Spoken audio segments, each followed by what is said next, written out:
Greetings, greetings. You know, Facebook has this thing where they will repost postings and videos that a user has uploaded to show it's like Facebook memories, like what you were doing this time 2 and 3 years ago, right? So a video of myself popped up on what I was doing about 4 years ago this time of the year. And I happened to be in Montclair, New York, speaking to a bunch of people on the need for nationwide action against police brutality. And basically, it's the same set of circumstances that we were facing then, we're facing now. We're in the middle of a presidential election. The need for nationwide action is still just as needed as ever. And serious consideration, I believe, needs to be given to what this country is turning into. As I watched the video, those are the things that struck me that, this really needs to be said again, because it's important that we all stop and take a look at what America is being turned into versus the claims that America says that she's about. So I'm going to share the video with you once again and hope that you all give serious consideration to those things. Not only that, but also the need for nationwide action against police brutality and murder. I would like to know people's thoughts on the demand and if it should be presented to the candidates who are running for president, which I'm curious to know would the people on this page like to see address it in regards to Kamala Harris or even Trump. Do you believe any of them would do anything to bring about significant change concerning policing? Let me know what you think. So here's the video. Good evening, how y'all doing? Great. Earlier today, I went around I got that. and I spoke to some of you about a petition that I had initiated that's seeking police accountability across the United States because the murders committed by police are not being dealt with and they are not being held accountable. As I stand here and I look at you all now, I'm really at a loss for words as to what to say. Maybe after so many years, because I've been literally doing this years, trying to bring this to the attention of the nation. But what has me, I think, stuck is because when I look out, I see black people and I see white people, and I'm trying to decide in my mind, who am I speaking to? Come on. Because the majority of black people out here, there's basically nothing that I can tell you that you don't already know for a fact. And anything that I tell you white people concerning my reality, you're oblivious to. And even if I break it down and make it plain, you still won't get it. So I'm at a loss as to what to say to you all today. But what I can say to you is that we are at a crisis, not just in this country, but worldwide, like you have never seen before. An election is not going to fix it, okay? You have to fix it. You, each and every one of you, individually have to act on conscience, presuming that you yet have one, because we've been so inundated and bombarded. If it's not deaths by police, it's death by COVID, and all of it is intended to put us all in slavery. Slavery is still existing here in the United States. That's right. Black people, ever since we got here, have spoken of that slavery. That's right. Not back when we first arrived, but here today in this present day system. Right. White people in America, you yourselves are experiencing a form of slavery, but you are blaming all your ills on black people, and we are not the problem. Right. We have always been the solution in this country. If that wasn't the case, you couldn't live and exist off the benefits that you do now. And then while some of you claim you never owned any slaves, you're not responsible for slavery, you do exist and dwell in this white supremacist society with all the benefits that came with it. You look at black people as less than, unable to succeed at your level, and there's reasons why they have not been able to do that in mass. It's the few who have broken through the cracks and been able to succeed that your people hold up to us and say, well, why can't you do it? These are lies that you are constantly being fed concerning black existence in this country. These are lies that prevent you from understanding what we're talking about when we talk about racism and oppression and even the white privilege that you live underneath. For the first time in a long time, white people got a wake-up call when they saw a white knee in the neck of George Floyd.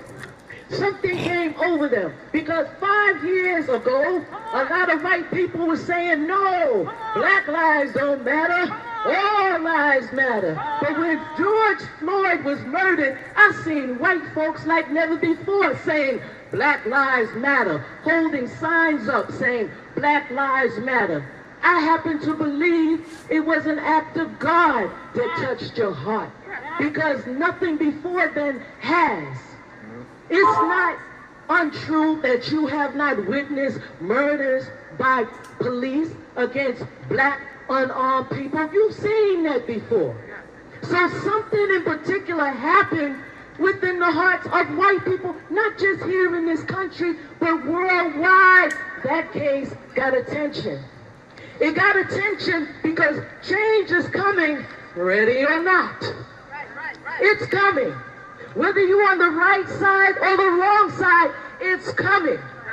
Whether you're able to protect and defend yourself, it's coming. Whether you want to continue in the illusion of inclusion or believe that your white supremacist heritage will protect you, that's a lie. Nobody is safe. Nobody is protected to what this country is turning into. You saw federal forces attacking peaceful protesters. Okay, black people didn't do that. Your government did that. It's white, just like you.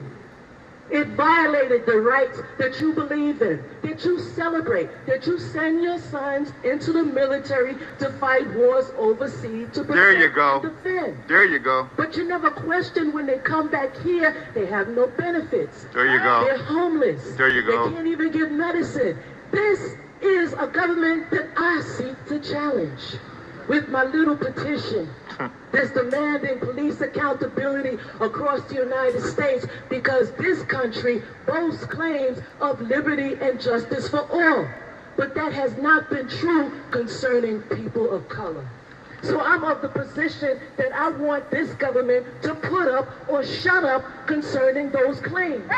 Because people, black and white, join your military in protecting the rights and privileges that people are supposed to have. And lo and behold, it was a lie. We didn't have it. Your loved ones, they went to war, lost leg and limb for rights and civil liberties that have now been stripped from the majority of Americans since the World Trade Center disaster. And they told you that a terrorist did it, and you believed them. Come on, Donnet. It is your government who is terrorizing you. It is your government who is withholding benefits from you. It is your government that saw no problem letting you be sick, denying you medical attention. And I want you to understand, I know white people are accustomed to black people not getting things that they need, but you should have woke the hell up when you saw white doctors, white nurses saying, hello, we have no protective equipment to care for sick people concerning a disease that we ourselves may die from. Okay, that should have woke you up and made you ask, what the hell is going on here in America? Okay, take your focus off of these issues as being a black issue.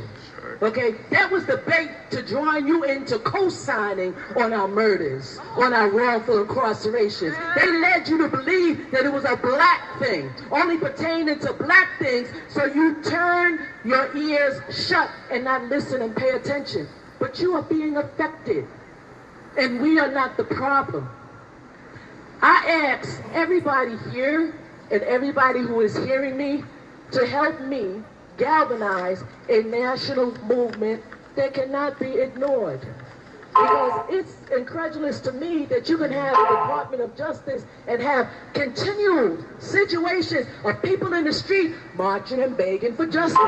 But you got a whole department up there. What the hell are they doing?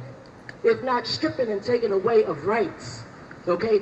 An injury to one is an injury to all. And we all have something to gain if we do the right things. But the fact of the matter is, the rights, the laws, the benefits and privilege that are provided by America for all Americans do not pertain to people of color. There's amendments, laws that guarantee the right to bear arms. It's a constitutional guarantee for all Americans, the right to bear arms. How can you, as a black man, avail yourself of that right and that privilege when you are murdered in the street by the cop who simply thinks you have a weapon? Come on, son! Therefore, for you to avail yourself of that right means you have to put your life on the line in order to do so when your life is already on the line 24/7. We have a problem here in America. And I am determined to address it one way or another. That's right. Sign my petition. Today, we have 1 million people who have joined this demand and counting. Sign it and support it. Thank you. 1.5 as of last night. Thank you, Ms. Chavis. So we do, in fact, have well over 1 million signatures demanding nationwide action against police brutality and murder. And I'd be very interested to hear your thoughts, opinions, and comments concerning it. You know, do you believe that Trump would address this demand, or Karmala Harris? Or do you believe neither of them would address this demand? I'd be very interested to hear what the people have to say about it. So if you're watching from YouTube, feel free to post your comments or questions on YouTube. And if you're watching on our Facebook page, National Action Against Police Brutality, feel free to post your comments and questions there as well. I'd be very interested to hear what people have to say concerning this demand and to whom it should be presented.